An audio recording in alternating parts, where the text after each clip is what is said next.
Halo semuanya, kembali lagi dengan saya Vicky. Sedikit berbeda dari atau dengan episode-episode sebelumnya, saya biasanya lebih ngebahas soal BPOM, halal, regulatory, termasuk food safety management system, HACCP dan lain-lain.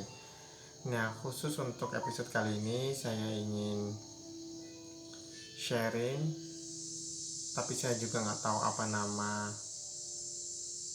brandnya, brand apa ya. Kalau di Bang Panji itu lebih ke IP, namanya Intellectual Property. Makanya kalau di video-video eh, Bang Panji Pragiwaksono itu pasti ada, kalau nggak weekly vlog 0044 atau .id Indonesian Dream.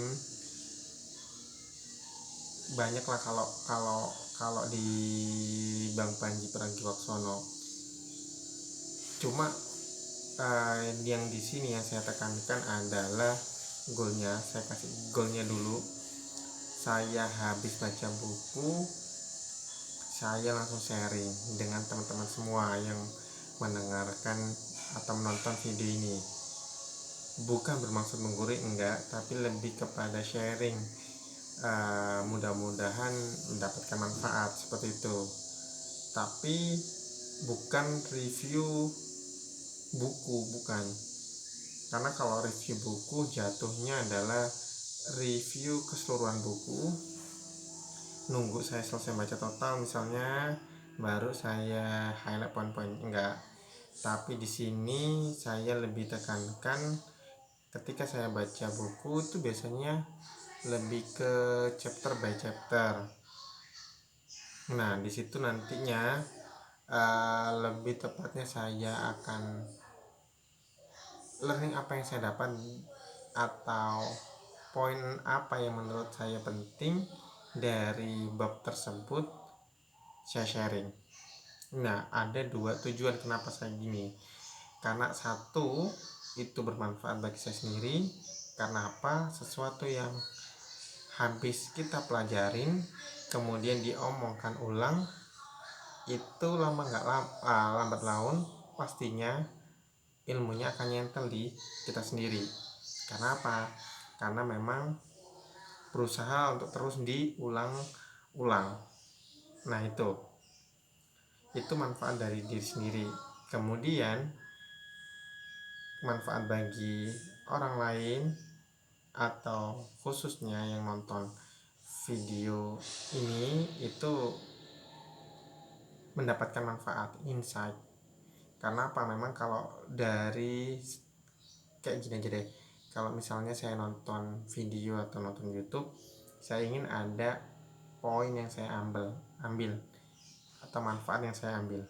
Nah, itu juga berlaku untuk yang ingin saya capai.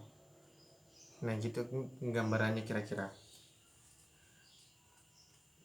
Tapi saya belum dapat nemu apa namanya sebenarnya, entah weekly review book atau nggak tahu, saya belum ada gambaran. Tapi kalau nanti misalnya ada saran terkait hal ini, bisa sharing di kolom komentar, ngasih masukan atau DM aja langsung, nggak ada masalah. Feel free to discuss, feel free to comment, terserah, nggak ada masalah. Tapi goalnya adalah saya kasih gambaran program ini, lebih tepatnya episode ini nantinya saya baca buku, nanti saya sharing ke teman-teman semua menurut versi saya sendiri. Mungkin bisa beda karena kenapa, itu tergantung dari point of view masing-masing, jadi bisa beda meskipun yang dibaca juga sama, bukunya yang dibaca sama, poinnya bisa beda antara saya dengan teman semua. Jadi itu lebih ke versi saya sendiri pada saat itu ketika baca, jadi saya highlight. Nah, langsung aja, bentar. Nah, langsung aja. Jadi kalau misalnya untuk episode kali ini, apa yang ingin saya baca, bukan saya baca, apa yang ingin saya review itu kepada buku Everybody Writes. karya Anne Handley. Jadi kalau ada teman-teman tahu semua, bukunya namanya Everybody Writes, karya dari Anne Handley, itu adalah sebenarnya saya tuh dapatnya itu ketika baca dari Medium.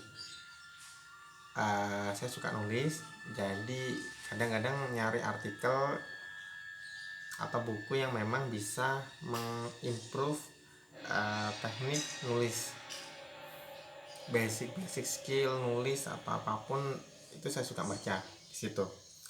Nah, ini yang khusus kebetulan adalah bagi teman-teman yang suka nulis, bisa dicoba baca, namanya Everybody Writes Anne Handley. Nanti di deskripsi saya coba ngasih judulnya dan nama penulisnya. Jadi teman-teman semua bisa bisa cari sendiri. Kalau pengen baca ya baca aja sendiri langsung.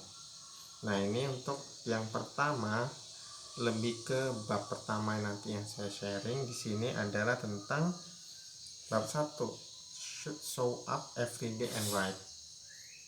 Ini kalau biasanya kalau misalnya di bab awal tuh pasti biasanya yang lebih kepada bingung juga ya, tapi itu kayak ngasih latar belakang gambaran kenapa harus kita ini. Nah, tapi untuk yang spesifik yang di sini itu show up every day and write, artinya apa? Lebih kepada kita tunjukin goalnya ya, garis besar di chapter ini lebih kepada kita dituntut harus menulis setiap hari, apapun itu. Jadi kayak membentuk daily habit buat nulis.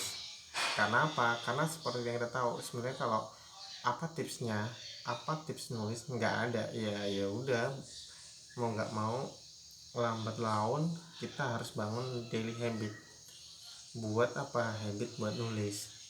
Nah, di situ sebenarnya poin pentingnya dari buku ini yang saya baca. Nah, di sini ada 2 poin yang saya highlight yang menurut saya ini jadi titik pesan yang ingin disampaikan dari penulis Anne Handley di chapter ini. Jadi ada 2. Yang pertama adalah menentukan waktu optimum untuk kita bisa nulis. Nah, ini sebenarnya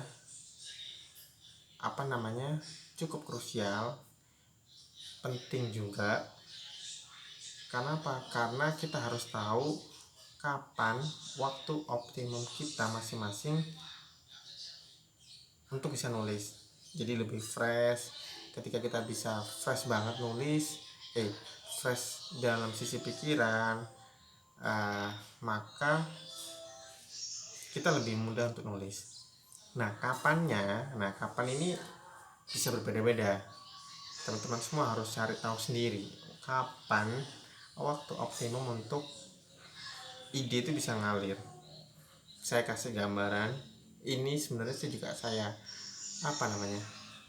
tanpa sadar tahu, tapi apakah tepat belum tentu.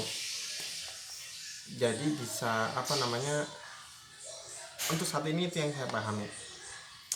Kapan optimum saya nulis? Ada 2 waktu. Dalam waktu 24 jam ini ada 2 waktu optimum yang menurut saya ide itu bisa mengalir membuat nulis. Yang pertama pagi hari, yang kedua ada malam. Spesifiknya waktunya adalah kalau pagi sekalian, jam 6 sampai jam 7, jam 5 sampai jam 7 itu benar-benar waktu optimum buat, nggak tahu ya, kayak ngerasa bisa nulis aja di situ. Karena sedikit cerita, waktu itu saya ikut tantangan 30 hari buat nulis. Nah, di situ maksimal kita ngumpulin tugas atau upload di media sosial masing-masing itu di maksimal di 7 gak masalah. Pada saat itu saya lagi dinas luar di Medan, karena ada tentang pekerjaan yang memang harus dinas luar. Nah, singkat cerita, karena saya belum sempat nulis, bangun pagi, sholat subuh langsung nulis. dan itu ada minimal jumlah katanya. Seingat saya itu 500 kata minimal. Nah itu nggak tahu gimana ngalir aja langsung nulis. Nah di situ saya tahu bahwa waktu optimum saya buat nulis ya pagi hari, jam berapa, di range jam 5 sampai jam 6. Kemudian waktu yang kedua saya bilang malam hari. Nah malam ini yang kayak gimana? Malam ini enggak malam banget yang harus sunyi, enggak, tapi jam saya set apa nggak salah jam 9. Kenapa jam 9 ya? Kayak tadi saya kadang-kadang nulis itu kan nggak pakai harus di depan laptop mantengin 20 apa setup 30 menit di depan laptop, enggak, saya pakai HP. Jadi pakai HP kayak gini nih, saya nulis pakai Samsung Note atau Evernote. Nah di situ yang ngerasa jam 9 itu bisa ngalir aja sambil tiduran, ya udah langsung nulis. Itu kayak sebelumnya saya mikir sebuah tema, sebelum itu jam 9 eksekusinya. Nah kasarnya itu gitu. Jadi apa namanya, ngerasa lancar buat nulis ya di jam 9 jam pagi hari, jam 5 sampai jam 7, dan jam 9 malam. Dua waktu itu yang saya baru tahu. Apakah bisa diikutin? Nggak tahu teman-teman semua, karena itu jujur aja bisa beda, nggak harus sama, tapi bisa digali kapan waktu optimum yang teman-teman semua buat nulis. Itu poin yang pertama saya tangkap. Kemudian ini yang penting, tulis saja, jangan mentingkan kualitas tapi kuantitas. Nah ini yang saya suka. Kenapa? Karena nulis kuncinya apa ya? Praktis. Mau nggak mau ya praktis aja, nulis saja. Jadi nggak peduli, jangan mikir nulis itu harus perfect. Meskipun saya sendiri juga kadang ngerasa nggak bisa kayak gitu. Jadi mesti ya apa namanya, harus perfect. Kadang dihapus, kadang baru nulis satu paragraf ganti semua, nah kayak gitu-gitu. Nah itu ternyata kalau dari di buku ini salah. Yang penting apa? Nulis aja sesering mungkin.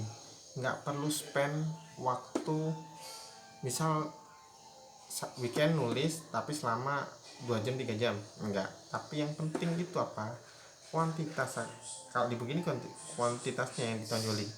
Meskipun kita spend waktu dalam satu hari 15 menit atau 30 menit nulis, itu masih bagus dibanding spend a lot of time tapi once a week. Nah itu yang kadang kita tidak sadari. Saya sendiri sekarang berusaha untuk nulis setiap hari, yaitu ada itu kayak berkorelasi di poin saya yang sebelumnya. Di pagi sama malam saya berusaha nulis, tapi setiap hari. Nggak banyak, spend waktunya cuma 15 atau 30 menit. Udah, that's it. Nggak banyak kan? Ya. Tapi berusaha sefrekuen mungkin aja nulis. Itu sih yang memang yang relate sama saya sendiri. Untuk khusus yang di chapter pertama dari Everybody Writes karya Anne Hathaway. Itu mungkin itu dulu yang bisa saya share di episode kali ini, di bab pertama dari buku Everybody Writes karya Anne Hathaway. Judulnya babnya Show Up Everyday and Write. Flashback, ada 2 penting yang perlu kita sorotin. Yang pertama, cari waktu optimum kapan kita nulis. Kalau saya personally itu di pagi hari dan malam hari, jam 5 sampai jam 7 pagi atau jam 9 malam. Itu yang pertama. Kedua, tulis saja, jangan peduli kualitas tapi kuantitas. Setiap hari aja spend 15-30 menit tapi nulis setiap hari, dibanding kita spend a lot of time di seminggu sekali. Itu nggak bagus, karena kita berusaha untuk menumbuhkan skill nulis, ya mesti frekuent untuk nulis. Itu 2 pesan utama dari buku Everybody Writes karya Anne Hathaway. Mudah-mudahan bermanfaat. Terima kasih bagi teman-teman semua yang nonton. Sampai jumpa di review buku selanjutnya. Bye bye.